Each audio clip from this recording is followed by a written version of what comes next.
Alright, so it looks like we have... I'm going to be commentating myself this time. We have Psi-Guy and Tess. Yeah, this is winter semis. Another best out of 5 sets. Hopefully we'll see a lot of 3, 2, 1. A lot of good things happen. I always like watching this PM matchup just because Ness has like a lot of tools in PM that he doesn't really have in any other game. And Fox is just kind of like, I don't know. Fox is pretty much just like another Fox, except like just a little bit worse. So this is always just like a matchup to see. Okay, but anyway, starter is PS2 for game 1. So far we just have Tess just kind of, you know, keeping his distance away from that guy, making sure that he doesn't get any like critical grabs or like PK fire or anything like that. Oh! Tries to go for the raining up smash, but it's not really needed because Psi-Guy tries to distance himself away. Just a little too far though. Could have maybe gone a little closer, grabbed ledge, and that thought would have been okay for a little while longer.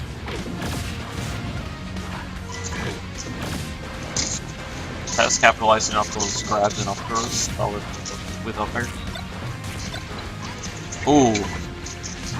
That's like the second time he's got Psi-Guy with that. Just getting him with the shine to back air.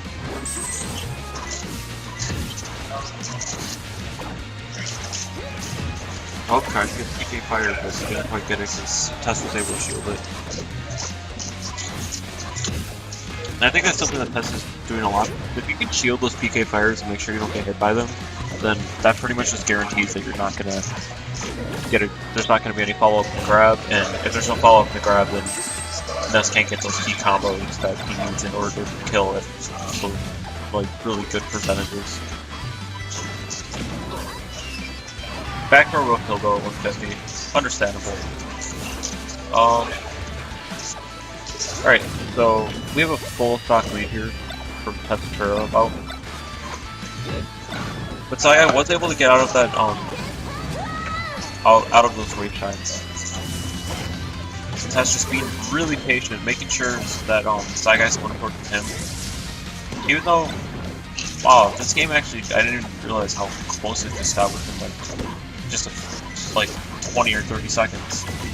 So now they're pretty much tied. Or that's another thing I'll do too that I just saw. He'll instead of shielding, he'll just back up from PK fire also, because I kind of just it basically kind of saves you from a grab. I almost like that a little bit better because that way you don't get grabbed either if you since you're not shielding. You're too far away from your opponent to approach you.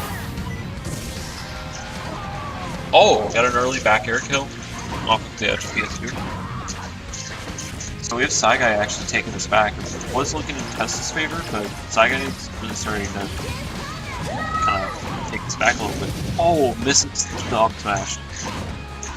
That's big. But he is gonna. Oh, he didn't land it up there either. He only got the soft hitbox out of that. But he's gonna get that up smash. Didn't get much percentage tax out of him though, so this is basically a tied game. PK pizza toss. I almost feel like maybe every single time he grabs, it would be better if he down through. I've seen one down throw out of Psi-Guy this match, and that's usually what's better for the combos instead of PK pizza toss. PK pizza toss is usually good if your opponent's at high percentage and you want to get him with the back air. Oh, PK fire the wrong way. Doesn't get punished for it though. Trying to throw its back airs and using a lot of lasers off stage.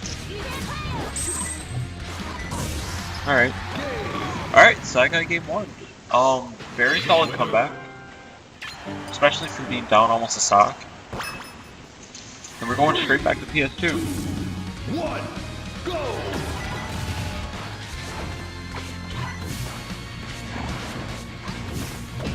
Okay, so game 2 on the PS2.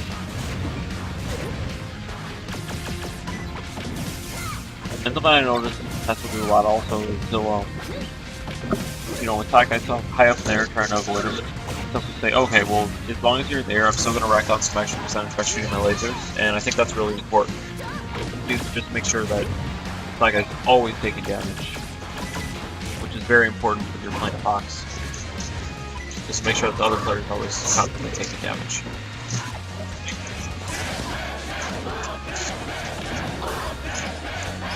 Oh, back throw doesn't quite kill.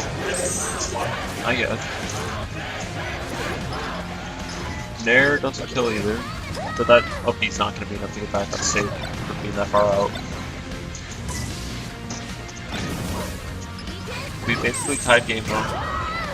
Oh wow, gets him with the up B. Oh, it's a little surprising. I think it was just because Tess was on the other side of him. Attack for off the stage. Oh, we have an accidental pause.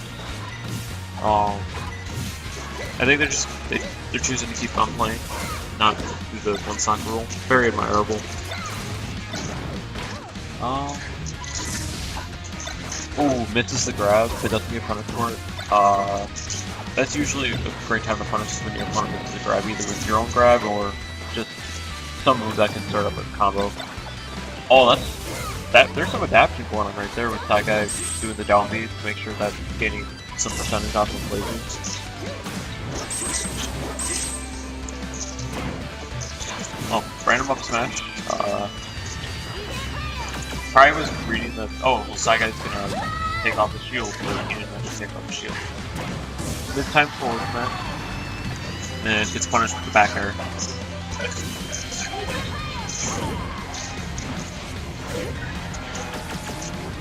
This is still a very close game because Fox could easily kill Ness, especially right now. Yep, with an up air. Because Ness didn't really have anywhere to go.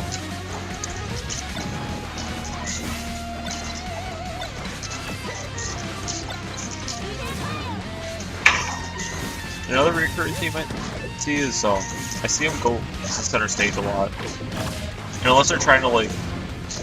They combo in the center of the stage, but they're actually trying to go for the kill, they go to the end of the stage. Except like maybe Fox's up smash. When Tess is trying to up smash, that's really the only time that he tries to stay in the center. But sometimes he'll even do it on the other ends of the stage. So overall it's mostly him trying to get both of these players actually trying to get these KOs at the other end of the stage rather than the center. Oh, nice dare. And that's another thing about Ness too, that's just kind of one of his weak points in recovery. When he tries to get back, I mean, even if he can't get back, it takes a little while for him to get back, so that gives Fox enough time, especially from like a dare, to come back and say, oh, well, you're still recovering, so I'm going to take advantage of my stage position because I'm on stage and you're off stage. Okay, and with that, Tess is going to take game 2, and we're going to move into game 3. Okay, it looks like we have a gentleman to the battlefield. Go! For game 3. Both players trying to kind of keep their distance, just be very careful about how they approach.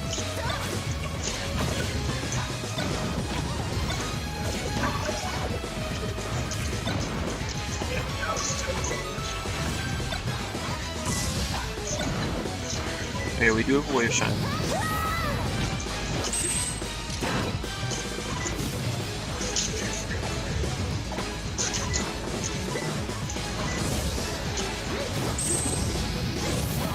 Oh! Takes advantage of when Tess was off stage and follows up with the down air.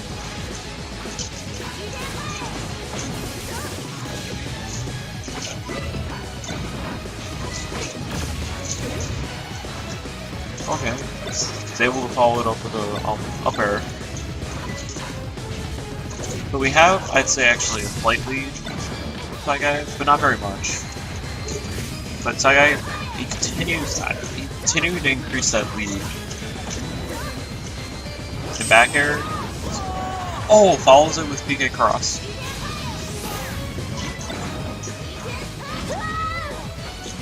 And that recovery is significantly lengthened in this game compared to melee. So he's able to get back on stage without a ton of worry.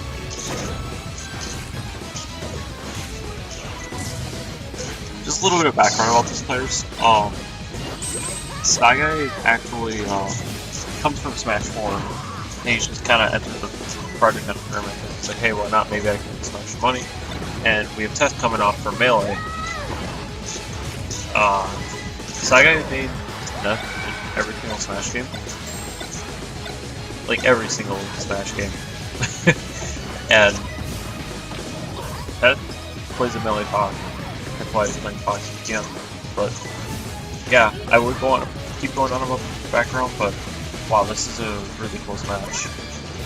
So yeah, we have Melee versus Smash 4 basically right now in a game that they're both kind of not as familiar with. So this has been really interesting so far. I think both of them have really been doing well despite their, I shouldn't say lack of knowledge, but lack of familiarity.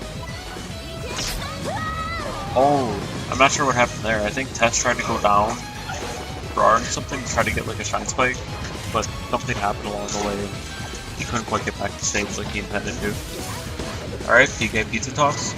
Psi-Guy Pizza Toss I think is better on this stage because if Fox goes up on a platform, then that's going to allow Ness to follow up with some combos of his own. Alright.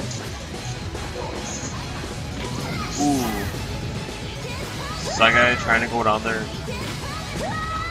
That, oh, he made it. He makes it back. That's so good though. Psi-Guy did do that. He get stuck under the stage, unfortunately. Tried to go down a little too far there, and the game's pretty much tied again. The game has been really close so far.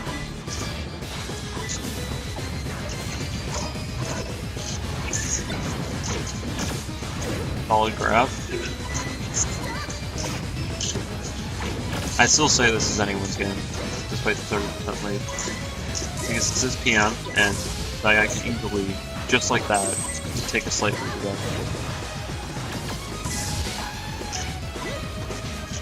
Oh my gosh. Okay.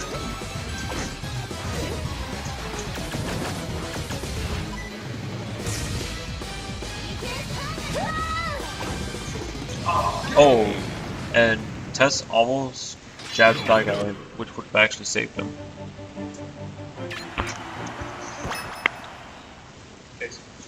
Three, two, one, go! No contact. 3,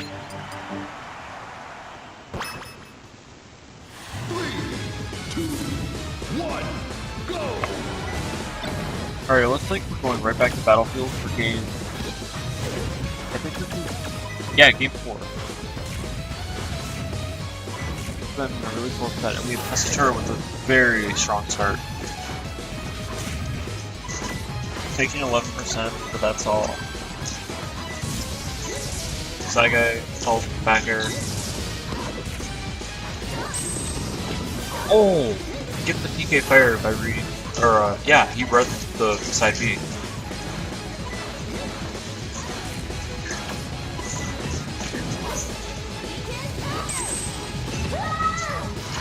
Get the side B. Or no, use his up B to the side. But he gets punished for it. Up throw. Up air. Just basic Fox combos. That's what trying to do right now. Make sure that it keeps racking on that percentage. Okay, but Psi-Guy's able to take that stock in the back air.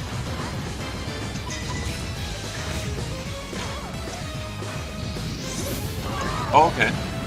Goes for the suicide dare. Really good move in Psi-Guy situation considering the percentage difference. So that was a really good trade.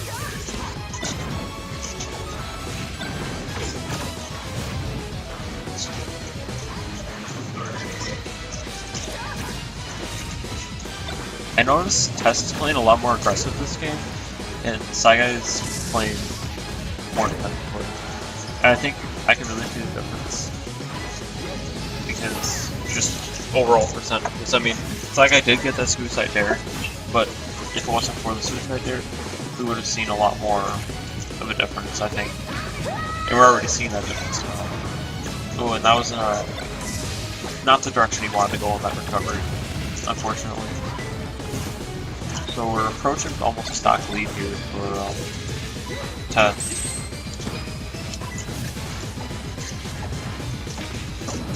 Back throw? Okay, that's solid. Follows it with a PK cross and doesn't quite get the KO. Ooh, spot dodging to grab. Oh. Alright, that's gonna take that stock.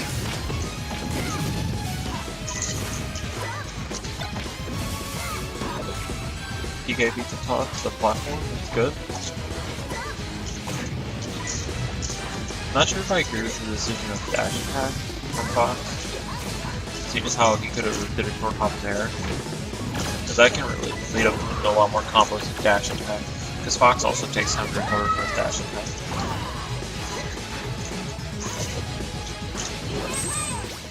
Wow. A huge difference in that match. 2-2.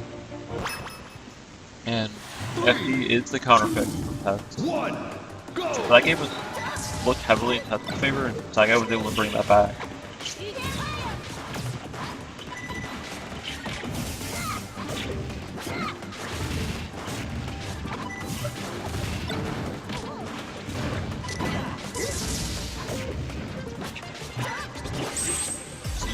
Alright, that was actually a good side B, because it made sure that he racked on some damage, but he was still far enough away to where Psi-Guy wasn't going to be able to come over and rack on some damage. Like, side B on stage is normally not a good idea, but in that situation, it was actually relatively decent.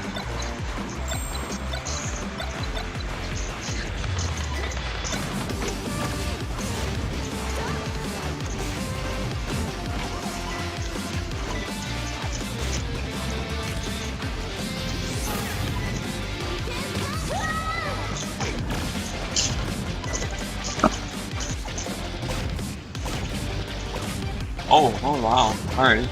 Good few dash attack. I guess dash attack in combo in itself in this game. I don't know if it does that in melee too. But wow, Tess taking a very commanding 1.5 stock lead. But as we saw last game, Psi-Guy can certainly bring this back. Because he's proven that already, so we'll see. Now he's only about a stock limit, so still definitely doable, I'd say, for Psi-Guy if he plays cards right.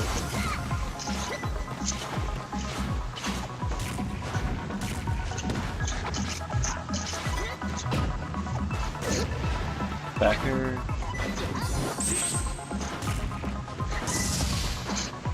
Back air for Tess is just such a safe play, because it just really makes sure that Psi-Guy can't come out of with a forward air or anything like that.